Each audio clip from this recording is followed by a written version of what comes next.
Hello, good day, and welcome to EduConnect. If you're new here, kindly subscribe, like, comment, and share. Do not forget to hit the post notification bell so whenever we upload a new video, you'll be the first to watch it. So imagine a world where you are brilliant but have financial constraints to further your education. This is where MTN Bright Scholarships comes in to support these needy students who are brilliant to push it to their dreams.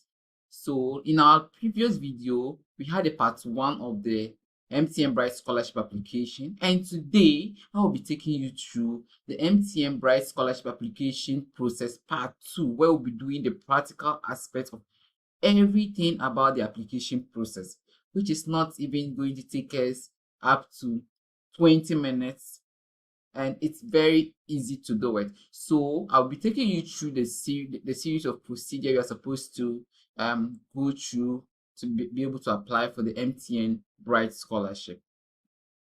Over the years, especially last year, I was able to take some students through this particular application form, and fortunately about 3 students had this particular scholarship, and have given me feedback on their journey, even though some were shortlisted for interview, but unfortunately they couldn't make it to the finals. So today I'll be teaching you the step-by-step how to submit your application processes. Sometimes the one teaching you will just give you the documents or the criteria. The person wouldn't take you through, but today sit back and relax and watch what we are going to do. So first of all, you have to click on the apply button. So it would bring you here where you are supposed to register for an account. So after registering for an account, you would receive an email where you go to your email and then you will log on to the portal. So that is where the step 2, you will log into the portal with your email and then password that you've used to create the account with the MTN Bright Scholarship.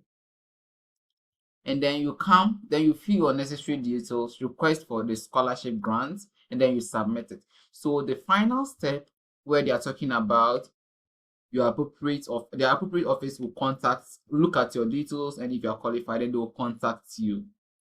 So first of all, I've registered on the MTN Bright Scholarship portal, so I do not have to register again because I've already logged in. So it will take me straight to the portal, and that's where we are going to start everything from.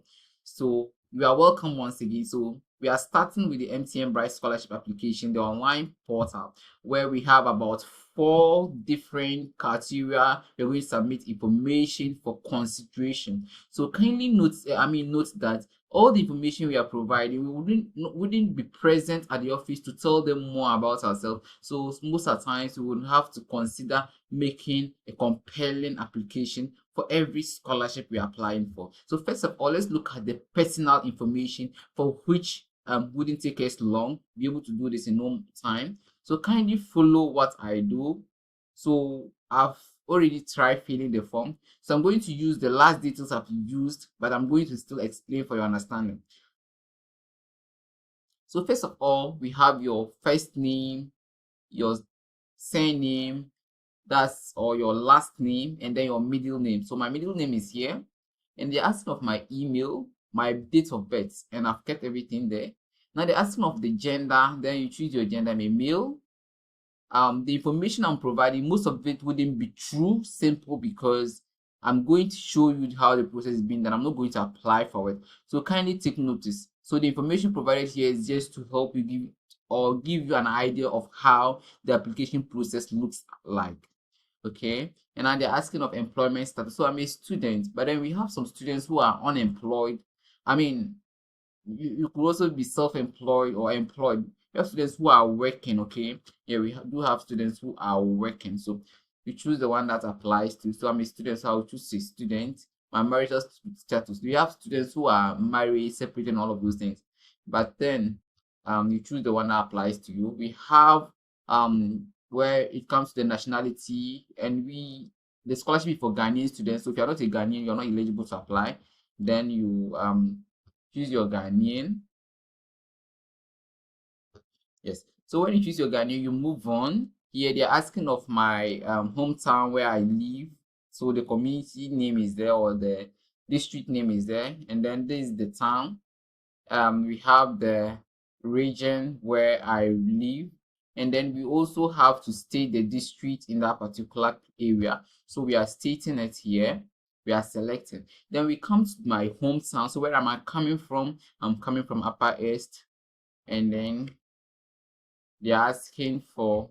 Oh, sorry, my cursor is not responding.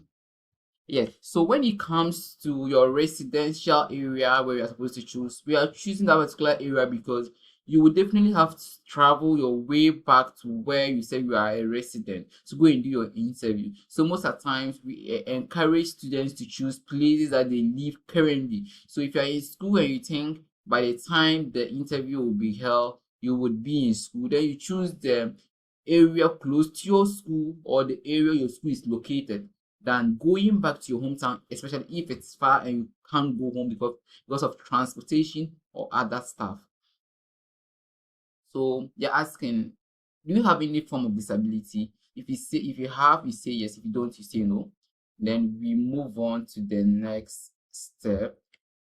So now we are coming to the guardian information, where this is about someone who takes care of you. It could be your mother, your dad, your uncle, even your sister, or your brother could be the person in charge of this guardian thing for you. But most of the time they'll be contacting the person, so use correct information. So now I'm using the old information I used because I've used it previously. I've filled the form and my information is there, so I don't need to be typing everything, but I'll explain to your understanding. So this is the name of your guardian, and I'm using my mom because my mom takes care of me. And my mom's email address is here, where she's coming from, it's here. The hometown is here.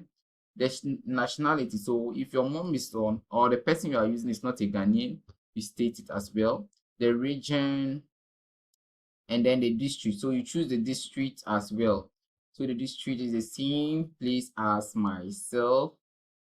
Okay. And then they are saying who is the person to me, and I'm saying the person is my mom. And then I'm also choosing employment status. I'm saying the person is employed.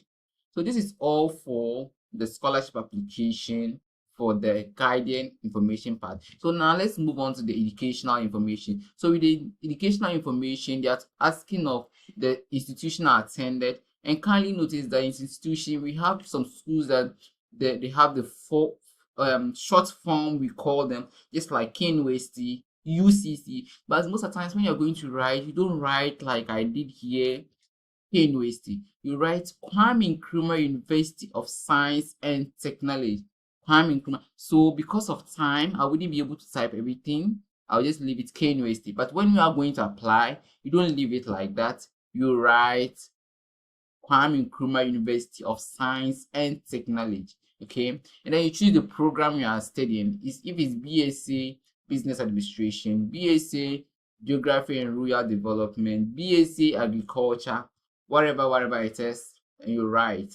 Then they're asking for scholarship type. So MTN have various sponsorships they do, but here you would have to choose one that you are applying for. So first of all, you have to choose MTN Bright Scholarship Reloaded. The one which currently came is the Reloaded. Okay, so you select the scholarship batch. It's not showing. It's not sure. Oh, okay, yes. So first of all, you choose the Bright Scholarship 2025. So you come and choose your Bright Scholarship from here. Yes.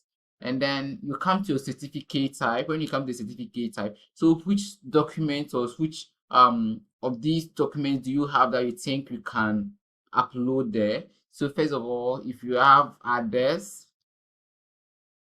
you can't, it means that you don't have any of these ones, but they prefer you have at least some of these. So if you have this and you have transcripts, you have your testimonial, so you'll be able to enter your basic grade. Let's assume you had 7. We are assuming no.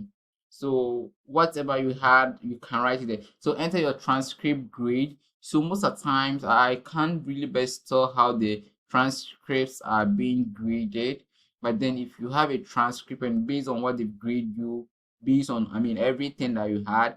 Maybe it could be any number, and then let's say you had 13, and then your terminal report at the end of the day you are getting like 08. So that's 8. I do it 8, right? Yes. So that is it. Here you are choosing the year you are applying, 2025. Then we move on to the last stage of this particular application, where most students normally have problem applying for the scholarship, simple because they cannot find or have access to their documents to be able to apply for the scholarship. Yes.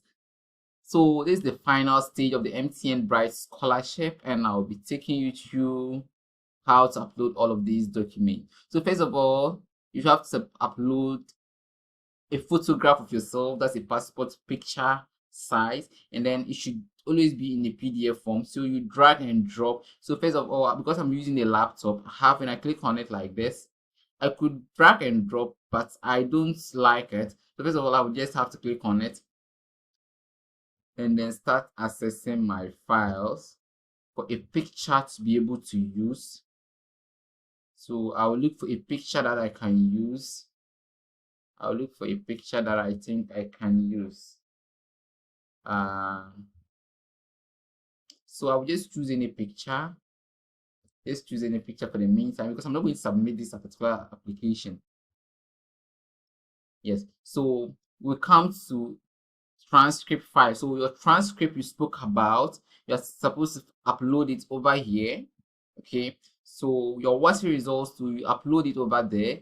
Your admission letter stroke your acceptance letter. So if you don't have the admission letter as at that time you're applying, use the acceptance letter. If you don't have the, but you should use the admission letter. But if you don't have the admission letter, that is where you would have to go for the acceptance letter. And then you need a testimonial, right? So a testimonial from your senior high school. If you're a first year, second year, you could still get this testimonial even from lecturers on campus to be able to apply for this particular scholarship. And all of them, you click on any of them, then it takes you to your files to be able to select the documents and be able to upload it here. You could also drag and drop, for which is another form of computer knowledge you need to learn. I don't know, but this is the holy thing I'm going to use to show you. And when you are done, you are supposed to be able to enter this figure or these letters here in this particular field before you can be able to submit the document. So this is the end of our video for the second part of the MTN Bright Scholarship application. If you are new here, kindly subscribe, like, comment, and share to your friends. This is the end of our video. Please kindly put in your application before the deadline. If you have any difficulties, you can reach out to us on WhatsApp on 020-104-9803 for guidance.